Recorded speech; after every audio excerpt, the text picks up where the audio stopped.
Assalamualaikum warahmatullahi wabarakatuh. Jumpa lagi di kelas hukum Tony Sastrajaya. Semoga yang nonton konten YouTube Tony Sastra, kelas hukum Tony Sastrajaya, ada juga di Facebook Tony Sastrajaya, di IG Tony Sastrajaya, di Twitter Tony Sastrajaya. Sehat selalu ya. Salam sejahtera dari Lampung Tengah. Tony Sastrajaya, anggota DPRD Kabupaten Lampung Tengah. Semalam ada yang ke rumah diskusi. Jadi seorang ibu-ibu ini bekerja sebagai penyalur tenaga kerja di luar negeri atau TKW. Luar biasa, seorang ibu-ibu menjadi salah satu pejuang pista. Ibu-ibu ini ada klien, bisa jadi ibu ini dibilang sponsor lah. Ada orang minta tolong mau bekerja di luar negeri, sama ibu di prospek. Terus akhirnya dia mau mendaftar atau ikut ke agen atau PT yang ibu ada kerjasama. Terus bayarlah sejumlah uang. Laki-laki ini membayar sejumlah uang ke PT. Sekali lagi, laki-laki ini membayar uang ke PT, bukan ke ibu ini. Terus karena COVID tidak ada pemberangkatan dan jelas Indonesia semua kegiatan pemberangkatan ke luar negeri ditunda karena COVID. Udah 2 tahunan. Terus entah kenapa agen ini tutup, dicari nggak tahu. Yang mau berangkat tadi sudah menyerahkan sejumlah uang, akhirnya dia membuat laporan polisi. Dia buat di tempat tinggal ibu ini. Akhirnya ibu ini dipanggil di kepolisian. Kalau saya lihat sih diminta keterangan siapa yang jadi terlapor dan ibu ini sebagai apa belum tahu, baru hanya keterangan. Karena dia orang tua, ibu-ibu, dan belum pernah dia melakukan kejahatan, dia bingung kalau sudah dipanggil polisi. Dia takut sampai dia tidak bisa tidur, ibu dan bapak serta anak-anaknya. Saya jelaskan di sini. Yang pertama, polisi itu sahabat kita. Polisi itu bukan kita tempat takut gitu loh. Takut kita kepada Tuhan, kepada Pencipta. Polisi ini sahabat kita. Polisi ini membantu, meluruskan. Ibu nggak usah takut, karena dari cerita sesungguhnya ibu tadi, ibu tidak pernah terima uang dan ibu sudah kenalkan ke PT. Tidak bisa ibu laju disalahkan. Mungkin arah dari kepolisian itu ibu diminta keterangan untuk menjadi saksi.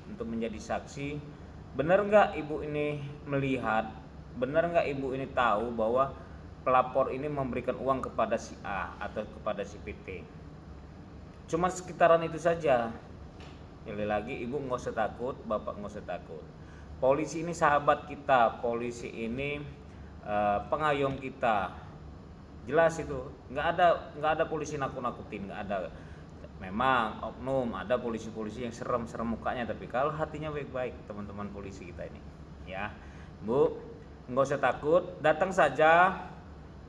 Karena kalau dengar cerita dari ibu ini, ya sudah dipastikan bukan ibu yang akan terlapor, bukan ibu yang dilaporin, adalah PT. Karena melihat dari kwitansi penyerahan uang, kwitansi pemberian uang itu langsung ke PT, bukan ke atas nama ibu. Sudah dipastikan ibu tidak, kecuali di PT itu setelah diterima orang PT itu ditangkap atau diinterogasi, ya ini uangnya bagi dua sama ibu. Jadi ibu turut serta, ibu mengetahui kejahatan itu, maksudnya turut serta, tapi bukan ibu terlapornya. Tapi harus bisa dibuktikan kalau orang PT itu benar-benar gelapin. Orang PT itu sendiri juga tidak bisa begitu saja kita jadikan tersangka. Kalau tiba-tiba orang PT juga mengeluarkan surat, oke, bulan depan kamu berangkat, artinya gugur tadi, gugur. Tidak bisa juga, karena seharusnya disomasi dulu, ditegur hukum dulu, tidak bisa langsung laporan. Itu yang pertama. Yang kedua, selanjutnya, di mana sih tempat melapor? Lokusnya itu permasalahannya uang.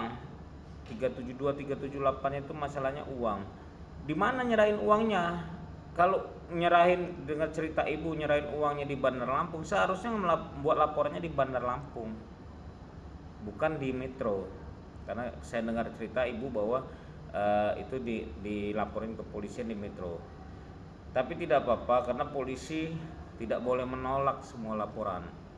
Polisi tidak boleh menolak siapapun laporan, tidak bisa pilih kasih, tidak boleh menimbang-timbang, tidak boleh ini yang wajib kita terima dan tidak. Polisi akan terima.